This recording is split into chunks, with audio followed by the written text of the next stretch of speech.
വിദേശ രാജ്യങ്ങൾ ആസ്ഥാനമായി പ്രവർത്തിക്കുന്ന 4 കമ്പനികളാണ് ഇന്ത്യയിലെ കോടിക്കണക്കിന് ആളുകളുടെയും ബിസിനസ് സ്ഥാപനങ്ങളുടെയും ക്രെഡിറ്റ് സ്കോർ തീരുമാനിക്കുന്നതെന്ന് നിങ്ങൾക്കറിയാമോ? സ്വന്തമായി ഒരു വീട്, ഒരു വാഹനം, മക്കളുടെ ഉന്നത വിദ്യാഭ്യാസം, വിവാഹം അല്ലെങ്കിൽ ഒരു പുതിയ സംരംഭം, ഇതൊക്കെ ഒരു സാധാരണ മലയാളിയുടെ ജീവിതത്തിലെ സ്വപ്നമാണ്. പലപ്പോഴും ഈ സ്വപ്നം സ്വന്തമാക്കാൻ ബാങ്കുകളെയാണ് നമ്മൾ ആശ്രയിക്കാറുള്ളത്. എന്നാൽ ലോണിനായി ബാങ്കുകളിൽ പോയാലോ സിബിൽ സ്കോർ ഇല്ലെന്ന് പറഞ്ഞ് ലോൺ നിഷേധിക്കുകയോ കൂടുതൽ പലിശയൊടുക്കാൻ നിർബന്ധിതരാകുകയോ ചെയ്യും. എന്താണ് ഈ സിബിൽ സ്കോർ എന്ന് ചിന്തിച്ചിട്ടുണ്ടോ? ആരാണ് ഈ സ്കോറുകൾ തീരുമാനിക്കുന്നത്? ബാങ്കുകളാണോ? അല്ല. വിദേശ രാജ്യങ്ങൾ ആസ്ഥാനമായി പ്രവർത്തിക്കുന്ന 4 കമ്പനികളാണ് ഇന്ത്യയിലെ കോടിക്കണക്കിന് ആളുകളുടെയും ബിസിനസ് സ്ഥാപനങ്ങളുടെയും ക്രെഡിറ്റ് സ്കോർ തീരുമാനിക്കുന്നത്. ഇന്ത്യയിൽ ഒരാൾക്ക് ലോൺ കൊടുക്കണോ വേണ്ടയോ എന്ന് തീരുമാനിക്കുന്നത് വിദേശ രാജ്യങ്ങളിലെ കമ്പനികളാണെന്ന് സാരം. ഞെട്ടേണ്ട, അത് തന്നെയാണ് സത്യം. എന്താണ് സിബിൽ സ്കോർ? ക്രെഡിറ്റ് സ്കോർ കണക്കാക്കുന്ന ഒരു കമ്പനിയുടെ പേരാണ് സിബിൽ.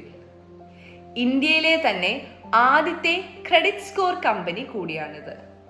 ഈ ക്രെഡിറ്റ് സ്കോറാണ് ലോണുകളും ക്രെഡിറ്റ് കാർഡുകളുമൊക്കെ നമുക്ക് തരണോ വേണ്ടയോ എന്ന് തീരുമാനിക്കുന്നതിന് ബാങ്കുകൾ ഉപയോഗിക്കുന്നത്. ചുരുക്കത്തിൽ പറഞ്ഞാൽ, നമ്മുടെ രാജ്യത്ത് ഒരു വ്യക്തിയുടെ ക്രെഡിറ്റ് യോഗ്യത, തിരിച്ചടയ്ക്കാനുള്ള പ്രാപ്തി എന്നിവ പ്രതിഫലിപ്പിക്കുന്ന ഒരു 3 അക്ക സംഖ്യയാണ് ക്രെഡിറ്റ് സ്കോർ. സാധാരണയായി ഇത് 300-നും 900-നും ഇടയിലാണ് വരുന്നത്. സ്കോർ കുറഞ്ഞു പോയാൽ വായ്പയ്ക്കും ക്രെഡിറ്റ് കാർഡുകൾക്കും നിങ്ങൾ യോഗ്യനല്ലെന്നും നിശ്ചിത ബെഞ്ചിലുള്ള സ്കോറിലെത്തിയാൽ ഇതിനെല്ലാം നിങ്ങൾ യോഗ്യനാണെന്നുമാണ് കണക്കാക്കപ്പെടുന്നത്. ഓരോ 15 ദിവസം കൂടുമ്പോഴും ക്രെഡിറ്റ് ഏജൻസികൾക്ക് വായ്പ തിരിച്ചടവ് വിവരങ്ങൾ ബാങ്കുകൾ നൽകണമെന്നാണ് നിയമം. 1997-ലെ ഏഷ്യൻ സാമ്പത്തിക പ്രതിസന്ധി കൂടി എത്തിയതോടെ ഇന്ത്യയിൽ ക്രെഡിറ്റ് ബ്യൂറോകളുടെ ആവശ്യകത റിസർവ് ബാങ്ക് ഓഫ് ഇന്ത്യ തിരിച്ചറിഞ്ഞു. തുടർന്ന് NH സിദ്ദിഖി ചെയർമാനായി ഒരു കമ്മിറ്റിയെ RBI നിയമിച്ചു. ഈ കമ്മിറ്റിയുടെ നിർദ്ദേശപ്രകാരം 2000-ൽ ആണ് credit information bureau India limited സ്ഥാപിക്കുന്നത്. ഇത് ചുരുക്കരൂപത്തിൽ സിബിൽ എന്ന് അറിയപ്പെട്ടു.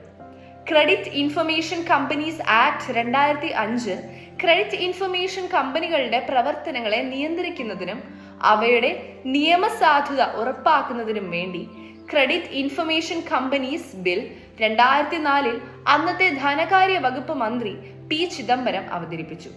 ഈ ബിൽ പിന്നീട് credit information companies regulation act 2005 ആയി മാറി. ഈ ആക്ട് പ്രകാരമാണ് ഇന്ത്യയിലെ ക്രെഡിറ്റ് ബ്യൂറോകൾ പ്രവർത്തിക്കുന്നത്.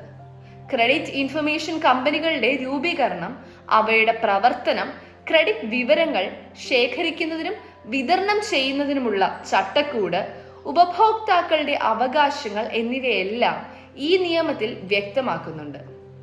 ഈ നിയമം മുൻനിർത്തി സിബിലിന് പുറമെ മറ്റ് 3 കമ്പനികൾ കൂടി ഇന്ത്യയിൽ നിലവിൽ വന്നു. അയർലൻഡ് ആസ്ഥാനമായ എക്സ്പീരിയൻ, അറ്റ്ലാന്റ് ആസ്ഥാനമായ ഇക്വിഫാക്സ്, ഇറ്റലി ആസ്ഥാനമായ CRIF ഹൈമാർക്ക് എന്നിവയായിരുന്നു അവ. അമേരിക്കൻ കമ്പനിയായിരുന്ന ട്രാൻസ് യൂണിയൻ ആയിരുന്നു സിബിൽ ആരംഭിക്കുന്നതിന് സാങ്കേതിക സഹായങ്ങൾ നൽകിയിരുന്നത്. കാലക്രമേണ സിബിൽ കമ്പനിയിലെ ഭൂരിപക്ഷം ഷെയറുകളും ട്രാൻസ് യൂണിയൻ സ്വന്തമാക്കുകയും ചെയ്തു. നിലവിൽ ട്രാൻസ് യൂണിയൻ സിബിൽ എന്നാണ് കമ്പനി അറിയപ്പെടുന്നത്. ഇന്ത്യയിലെ എല്ലാ ധനകാര്യ സ്ഥാപനങ്ങളും ഈ ക്രെഡിറ്റ് സ്കോർ കമ്പനികളിൽ ഏതെങ്കിലും ഒന്നുമായി ബന്ധപ്പെട്ട് പ്രവർത്തിക്കണമെന്നാണ് ക്രെഡിറ്റ് ഇൻഫർമേഷൻ കമ്പനീസ് ആക്ട് 2005 നിർദ്ദേശിക്കുന്നത്. ചുരുക്കി പറഞ്ഞാൽ, ഇന്ത്യക്കാരുടെ സാമ്പത്തിക ഡേറ്റ കൈകാര്യം ചെയ്യുന്നത് വിദേശ രാജ്യങ്ങളിലാണെന്നും പറയാം. ജീവിതത്തിന്റെ 2 അറ്റം കൂട്ടിമുട്ടിക്കാൻ ശ്രമിക്കുന്ന സാധാരണക്കാരുടെ ജീവിതത്തിന് മുകളിൽ ഒരു ഡെമോക്ലേസിന്റെ വാൾ പോലെയാണ് ഈ ക്രെഡിറ്റ് സ്കോർ നിൽക്കുന്നത്. ഒരു ചെറിയ തെറ്റുപോലും നിങ്ങളുടെ സ്കോറിനെ കാര്യമായി ബാധിക്കുകയും ഭാവിയിലെ സാമ്പത്തിക സാധ്യതകളെ ഇല്ലാതാക്കുകയും ചെയ്യും. 300 മുതൽ 900 വരെയുള്ള സ്കോർ പരിധിയിൽ 750 മുകളിലുള്ള സ്കോറാണ് പൊതുവെ മികച്ചതായി കണക്കാക്കപ്പെടുന്നത്. 600 താഴെയുള്ള സ്കോർ ആണെങ്കിൽ അത് മോശം ക്രെഡിറ്റ് ഹിസ്റ്ററിയുടെ സൂചനയാണ്. സിബിൽ സ്കോർ ഇല്ലാതാവുകയോ വളരെ കുറയുകയോ ചെയ്യുന്ന സാഹചര്യങ്ങളിൽ പലരും സ്വകാര്യ പലിശ ഇടപാട് സംഘങ്ങളിൽ നിന്നോ അല്ലെങ്കിൽ വ്യാജ ലോൺ ആപ്പുകളിൽ നിന്നോ വായ്പ എടുക്കാൻ നിർബന്ധിതരാകുന്നു. ഇത് പലപ്പോഴും ഉയർന്ന പലിശ നിരക്കുകളിലേക്കും അതിലൂടെ തിരിച്ചു കയറാനാവാത്ത കടക്കെണിയിലേക്കും അവരെ തള്ളിവിടും. ഇനി ലോണൊന്നും എടുക്കാതെ കൃത്യമായി സാലറി വാങ്ങിയാൽ നിങ്ങൾക്ക് പുതിയ ലോണും EMIക്ക് സാധനവും കിട്ടുമോ? ഇല്ല.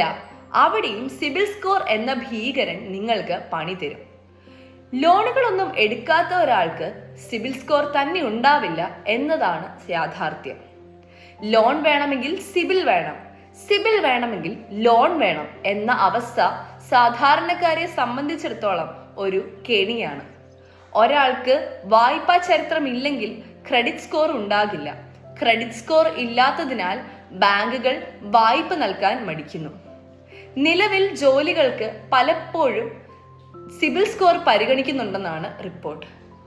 ചുരുക്കി പറഞ്ഞാൽ പൈസയ്ക്ക് ആവശ്യമൊന്നുമില്ലെങ്കിലും ലോൺ എടുത്ത് ഒരു സാമ്പത്തിക ബാധ്യത ഉണ്ടാക്കി വെച്ച് അത് കൃത്യമായി തിരിച്ചടച്ച് സിബിൽ സ്കോർ ഉണ്ടാക്കണം. ഭവന വായ്പ, വാഹന വായ്പ, വ്യക്തിഗത വായ്പ, EMI സൗകര്യങ്ങൾ, ജോലി തുടങ്ങിയ ഒരു മനുഷ്യന്റെ ജീവിതത്തിന്റെ അടിത്തറ പോലും നിശ്ചയിക്കുന്നത് ഈ ക്രെഡിറ്റ് സ്കോർ ആണെന്ന് പറയാം. കോടിക്കണക്കിനുള്ള ഇന്ത്യക്കാരുടെയും ഇന്ത്യൻ ബിസിനസിന്റെയും സാമ്പത്തിക അടിത്തറ പോലും ഈ 3 അക്ക സ്കോറാണ് തീരുമാനിക്കുന്നത്. സിബിൽ സ്കോർ ഇടിയുന്നത് എങ്ങനെ? ഒരാളുടെ ലോൺ തിരിച്ചടവ് മുടങ്ങാൻ എന്തൊക്കെ കാരണമുണ്ടാകും?